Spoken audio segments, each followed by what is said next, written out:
Welcome to White Rabbit Podcast, a broadcast dedicated to discussions on life from the perspective of those who accept the law of Thelema. I'm your podcast hostess, Gwen Gunther, and to all the listeners, it is a pleasure to have you with us. Joining me today is my podcast partner and internationally known author, artist, and speaker, J.Daniel Gunther. Do what thou wilt shall be the whole of the law. Love is the law, love under will.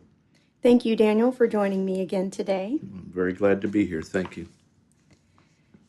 In our last podcast, we discussed some archetypal characteristics of the preceding eons, that of the matriarch and patriarch, and touched upon some of the changes in the world wrought by the birth of the Aeon of Horus, also called the Aeon of the Child, and something of what we might expect as it develops in the psyche of humanity.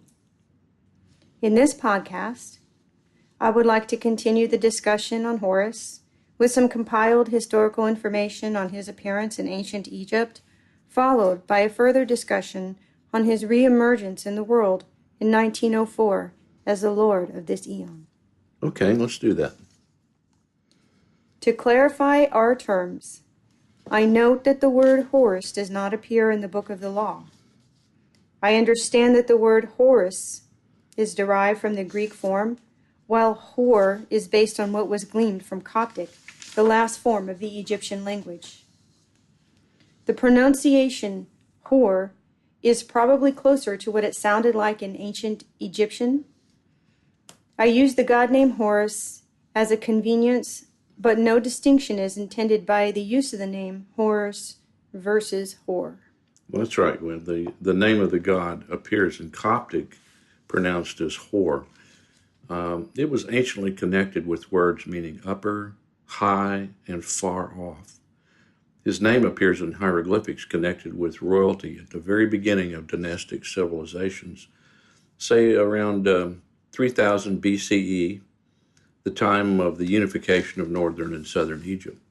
Yet the earliest forms of Horus, depicted in the form of a hawk or falcon, dates to the late pre-dynastic period of Egypt. He was one of the oldest gods of ancient Egypt. Daniel, in your book, Initiation in the Aeon of the Child, Chapter 8, titled Wormwood, you touch lightly on Thelema's use of these Egyptian archetypes. I'd like to read what follows after a brief discussion of the preceding eons. You state, quote, "It therefore follows that the Aeon of the Child would be named after Horus, the offspring of Isis and Osiris. No prejudice toward Egyptian symbolism is indicated in this. Other god names could have certainly been selected and carried the same archetypal significance. However, since the events resulting in the dictation of the book are cloaked in Egyptian-influenced language and symbolism, it is a convenience that fits easily into the scheme of the system and successfully conveys the broader intent of the convention." End quote. I think that if we are better to understand the Aeon of Horus now in its infancy, for the purpose of our own advancement, and to help those Thelemites that will follow in our footsteps, I think we need to study its archetypal significance. It seems to me that looking back to the time and culture when these gods flourished is an important part of understanding the Egyptian language and symbolism presented by the Aeon of Horus. Well, I would agree with you on that point. The archetype of Horus that appeared in 1904 in Cairo, Egypt, has many potential differences from the Horus that flourished in ancient Egypt so long ago, because our modern world in which he appeared is vastly different, containing components that would be completely foreign to the people of that time. However, we should recognize that it is still the same god Horus, but now dynamized by the factors of our current time. And because we accept the testimony of the Book of the Law, we know that he is the center point of a new doctrine, which is codified in the holy books of the new Aeon of Thelema.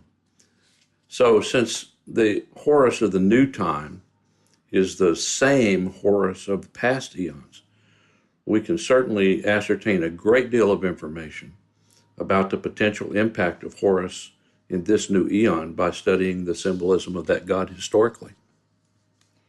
And to that point, I note that the family unit of the god forms, as we refer to them, Isis the mother, Osiris the father, and their child Horus, flourished predominantly in the ancient Egyptian city named Abydos, where its culture and temples fostered the cult of Isis and Osiris.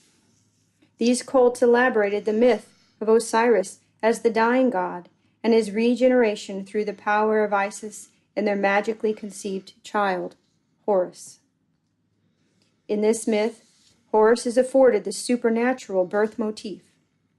Although there are some variations in the details of what transpired, the general mythological story is that his father Osiris, the ruling monarch, was murdered by his evil brother Set, who wanted to steal his throne. Set then dismembered the body of Osiris and scattered his body parts all over Egypt. Isis, the wife of Osiris, after much searching, found the scattered body parts of her husband and put him back together, except for his phallus, which was lost. So Isis fashioned a cult phallus to the body of Osiris, and through her love for him, a child was magically conceived. After successfully avoiding the dangerous Set, Isis gave birth to Horus, who was destined to avenge his father's death and become the legitimate successor of his father's throne. If we briefly examine the significance of this myth, keeping in mind that Osiris was called the father of agriculture and Isis was considered to represent the fertility of nature, we can see in the myth a dramatic portrayal of the annual cycle of nature, with Horus representing the regeneration of life. Through his generation, he symbolically resurrects his father in himself. We can see in this myth the patriarchal point of view of the life-death dynamic and its struggle to realize immortality. And a key here is also that the worshippers of the gods identified the resurrection of Osiris as a prototype of a resurrection that they likewise could experience for themselves. Now, originally, this was a doctrine reserved for the pharaohs, but it came eventually to be applicable to all the people of Egypt. In other words, everyone was Osiris. And this was a huge turning point and one of the most significant examples of the myth of the dying god and its relationship to the individual worshiper. Yes, we know that the Abydos myth is not the first appearance of Horus. As you mentioned a moment ago, a basic study of the history of Egypt shows that Horus emerged in Egyptian consciousness a very long time ago, dating as far back as pre-dynastic times. Earlier evidence of his cult was found in the city of Nekhen, Egypt, that predates the well-known myth of his parentage by Isis and Osiris.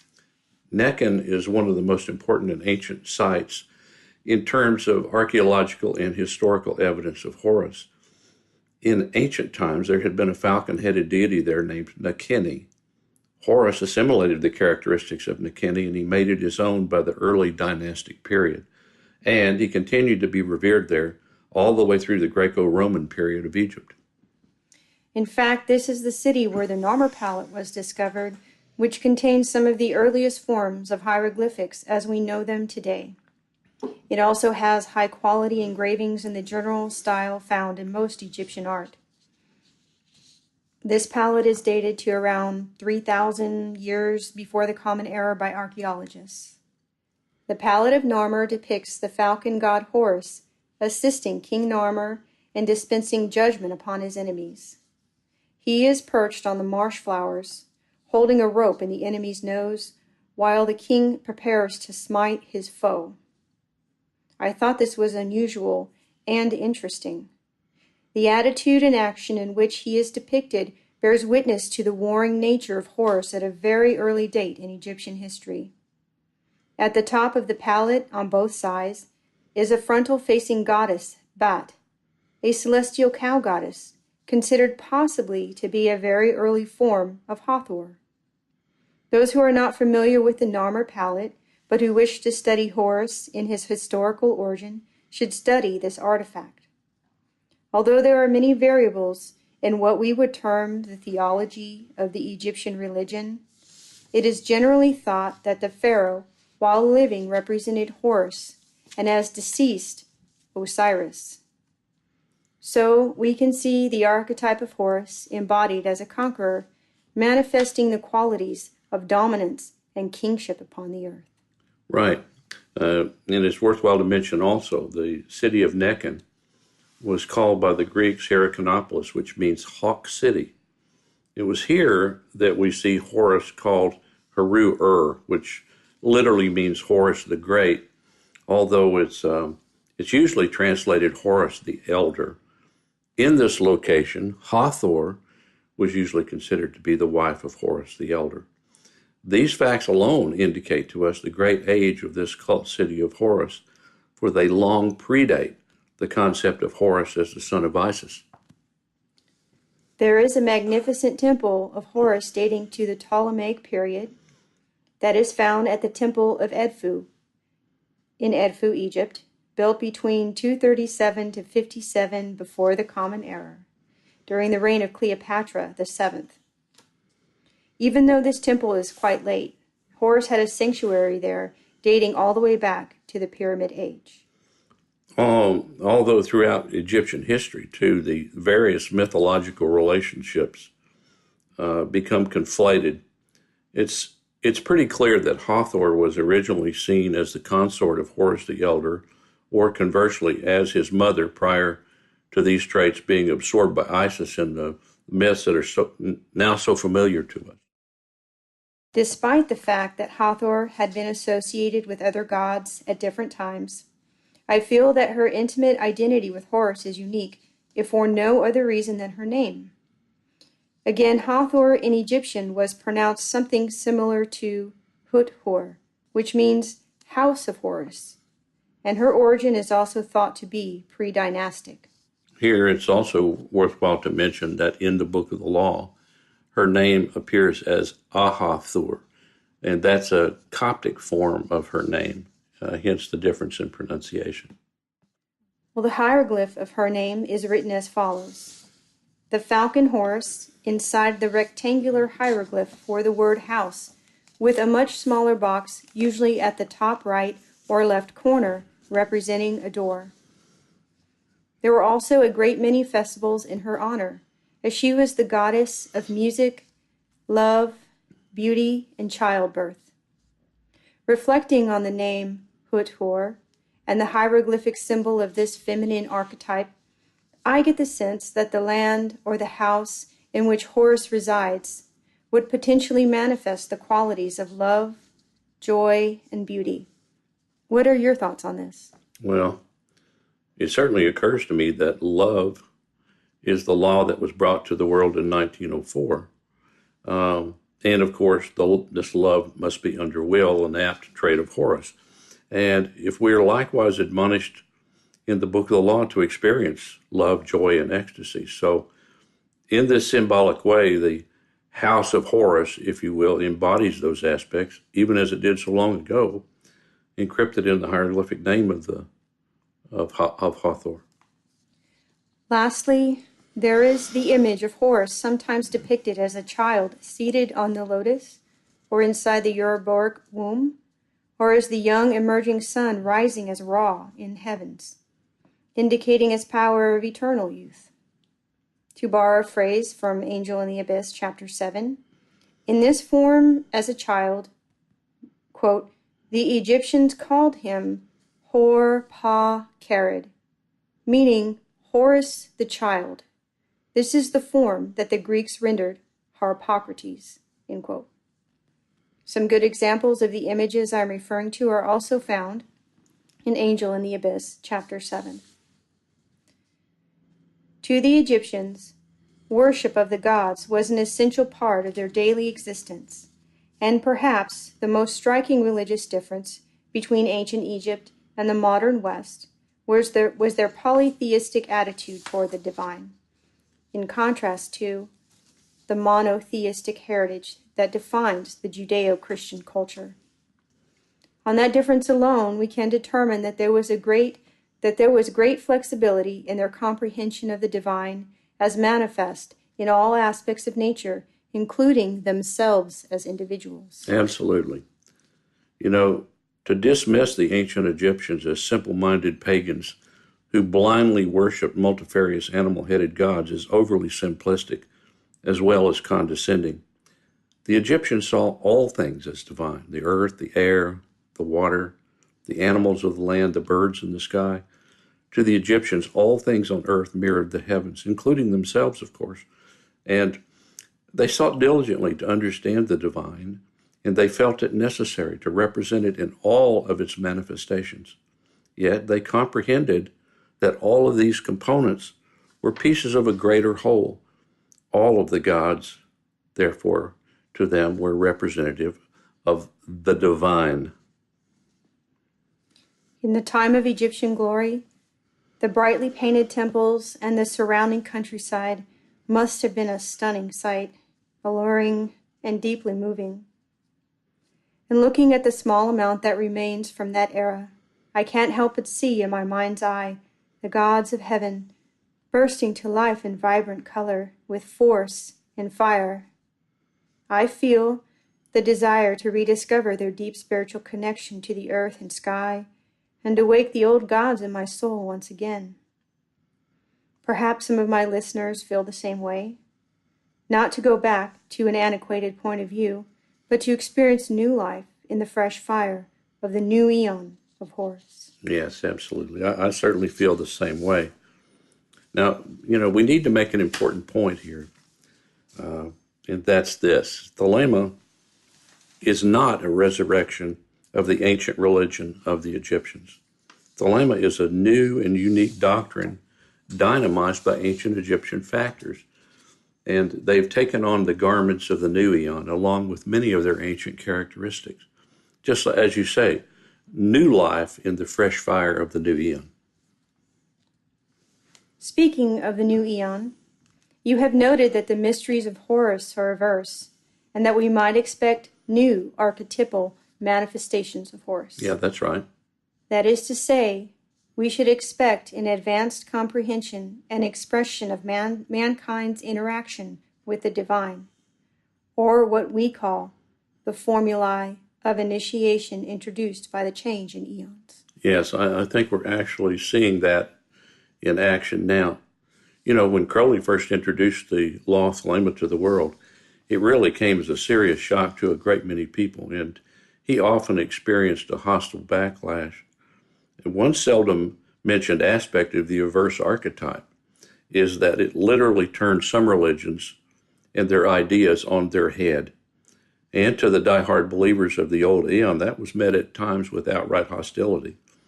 We have to remember that the law of Thelema appeared right after the Victorian era. And even as late as 1971 EV, I experienced pale examples of the same thing. For example, I was kicked out of a bookstore in San Francisco, California in 1971 just for asking if they carried books by Crowley. But, the leaven of Thelema is quickening, and now our young people are singing new songs. We're witnessing an unprecedented interest and comprehension of the mysteries of Thelema all around the world, and it's growing daily. In his book titled The Book of Thoth, Aleister Crowley, writing under his motto, To Mega Therion, introduced his pioneering new tarot, a tarot conceived in the light of this eon by making many adjustments to the universal concepts traditionally represented by the tarot. One change pertinent to this discussion is his description of Atu 20, the trump called the Aeon. He writes, quote, "In this card, it has been necessary to depart completely from the tradition of the cards in order to carry on that tradition. The old card was called the Angel, or the Last Judgment.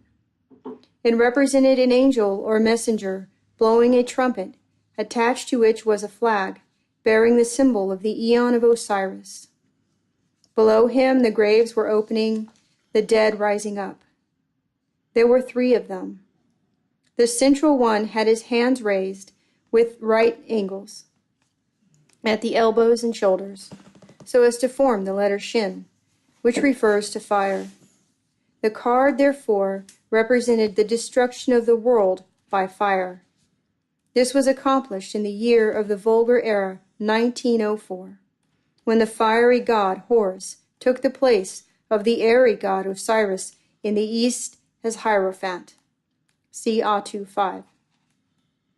At the beginning, then, of this new Aeon, it is fit to exhibit the message of that angel who brought the news of the new Aeon to earth. The new card is thus of necessity an adaptation of the stele of revealing.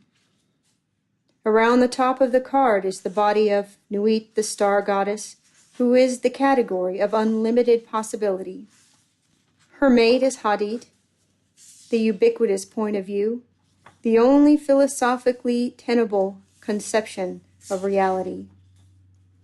He is represented by a globe of fire, representing eternal energy, winged to show his power of going.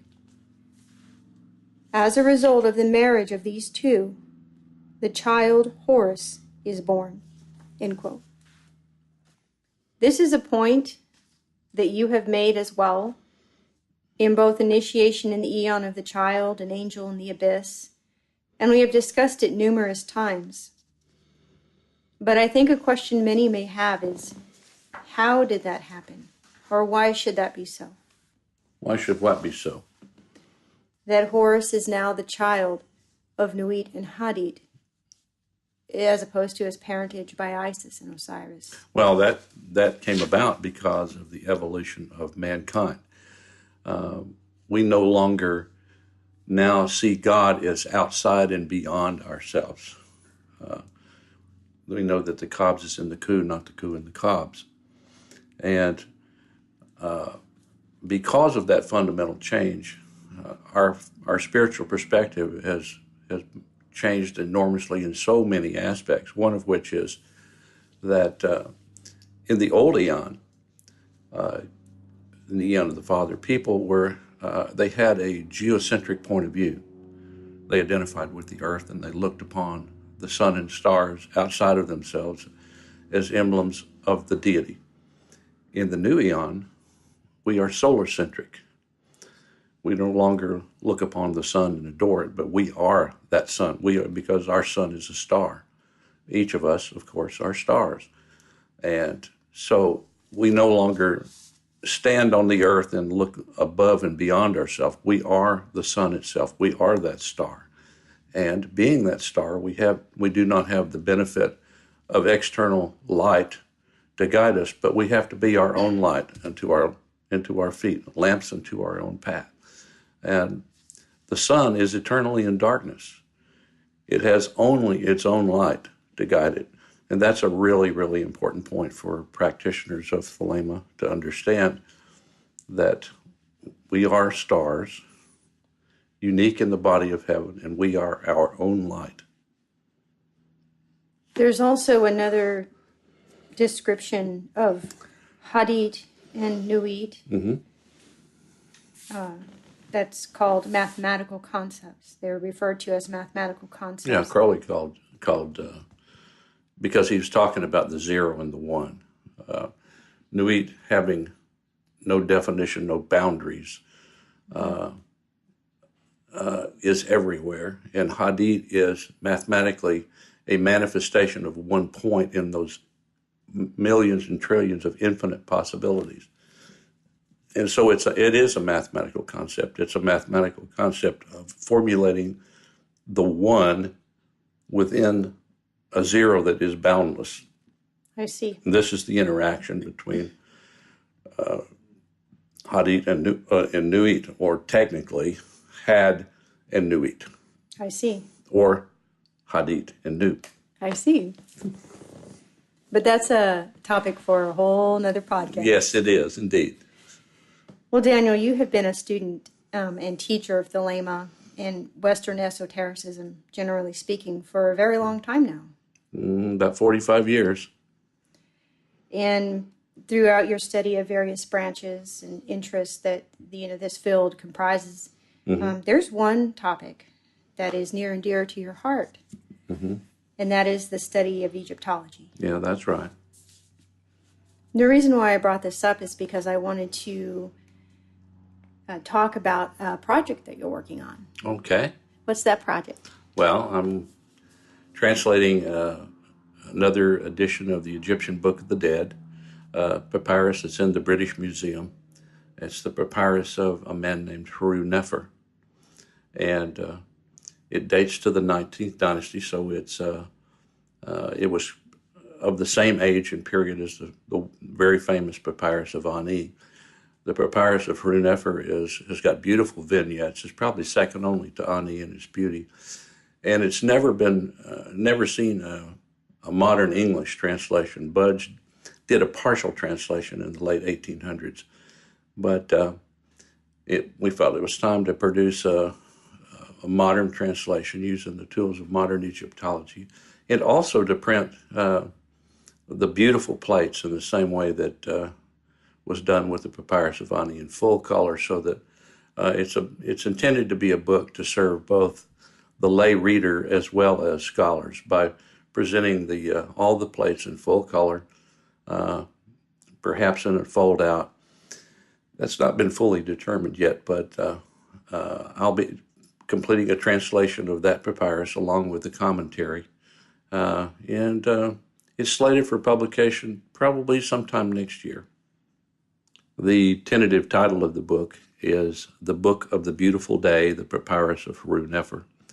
It's titled that because Horus Nefer's name means literally beautiful day. And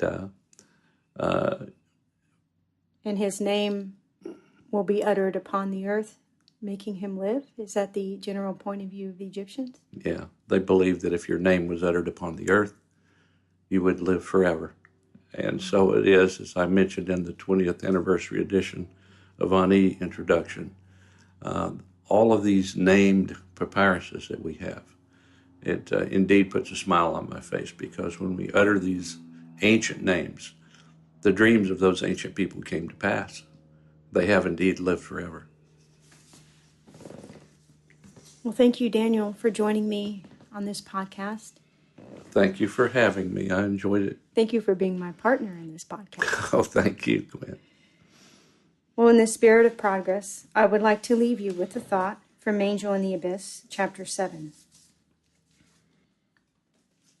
Quote, as is demonstrated by the appearance of the Book of the Law in 1904 EV, the hoary gods of antiquity still live and are capable of intrusion upon the world of consciousness in highly developed forms with new and striking characteristics.